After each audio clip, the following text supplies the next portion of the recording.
et les menaces de désistement du SDF en raison de la crise anglophone et du code électoral. Le gouvernement a réagi dans une déclaration conjointe signée du ministre de l'Administration territoriale et du ministre de la Communication.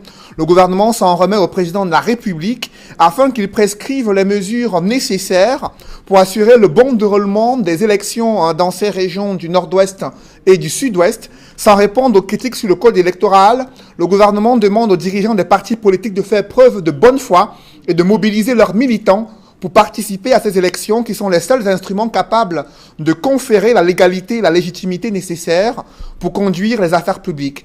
Le gouvernement condamne également les manœuvres de chantage, de surenchère politique et dénonce des tentatives d'ingérence étrangère qui préconisent le report indéfini des élections législatives et municipales au Cameroun.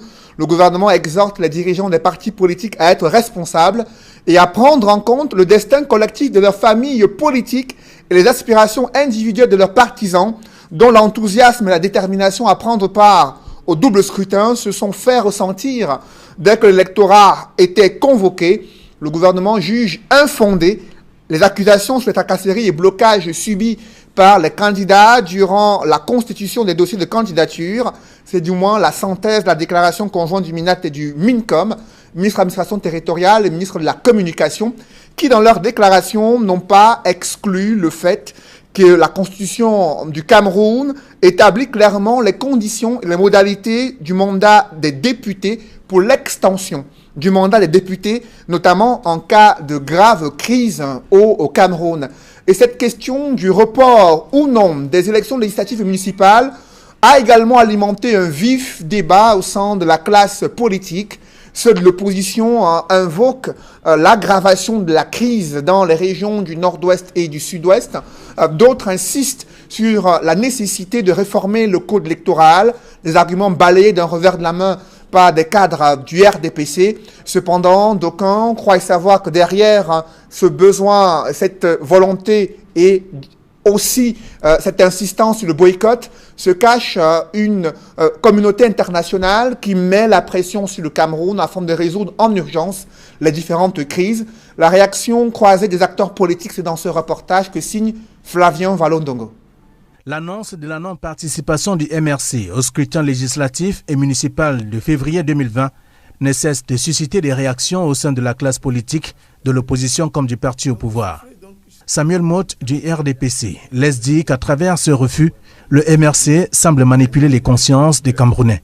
Le MRC veut inscrire dans le subconscient des citoyens que tout est simple dans la vie. Ah, le RDPC n'a pas pu faire ça pendant 37 ans, c'est simple, on le fera. Ah, le gouvernement n'a pas pu faire ça, c'est simple, on le fera.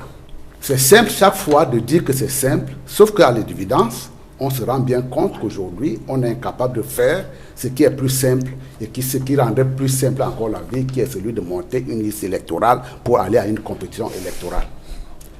Et effectivement, c'est très bien d'accabler les autres. Tout ce qu'ils vous donnent comme étant un argument pour pouvoir se débiner par rapport à ce processus électoral-là pour lequel ils se sont bien rendus compte qu'il y avait guerre d'espoir, vous allez tout bien là également voir qu'on est en face de la sanction humaine. Des raisons évoquées par le MRC, qui sont suivies par celles du Social Democratic Front, rentrent dans le registre du déjà entendu. Le Social Democratic Front, qui pose également des préalables quant à sa participation au double scrutin, révèle que le MRC, qui est catégorique, aurait traumatisé sa base militante. Je crois qu'il y a un comité très fermé qui était seul au courant de ce que le MRC ne participerait pas à l'élection. Mais je me pose quand même des questions à haute voix. Vous n'allez pas à une élection, pourquoi est-ce qu'on laisse une kyrielle de Camerounais constituer les dossiers et autres et attendre à la dernière seconde pour dire qu'on n'y va pas? C'est une position qui est ma foi, pour l'heure un peu ambiguë au regard de l'histoire de notre pays. Et un des cadres du MRC, anciennement militant du SDF, j'ai nommé Célestin Jamen, sur ce plateau de télévision, vous a laissé clairement entendre qu'il ne comprenait pas cette position et qu'en dictature, on ne pouvait pas...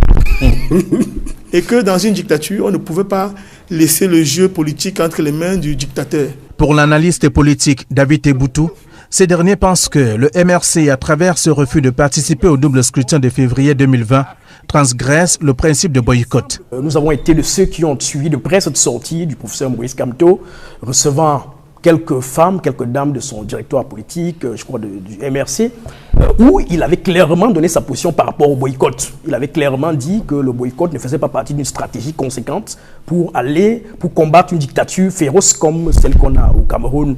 Donc, parti sur ces postulats, il nous semble, et je suis d'accord avec Maître Ngouanan, qu'il y a certainement des raisons peut-être stratégiques, occultes aujourd'hui, qu'on ne maîtrise pas encore, mais dont on pourrait spéculer.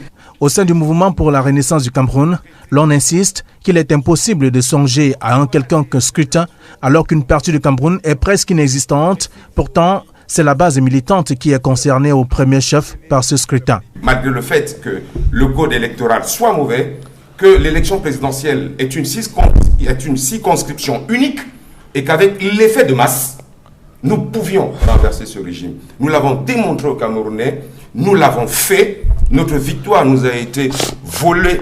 On a aujourd'hui des villages qui sont quasiment vides. On a bien envie de se demander, mais qui seront donc des personnes qui prétendront à un poste de maire ou de député là-bas, si ce ne sont des arbres? Qui seront les votants, c'est-à-dire les électeurs, si ce ne sont également encore des arbres? La présence de la communauté internationale au lendemain de la convocation du corps électoral s'apparente également à une sorte de pression qu'elle fait au pouvoir de Yaoundé avant la tenue du double scrutin de février 2020. Dans le reste de l'actualité, le gouvernement annonce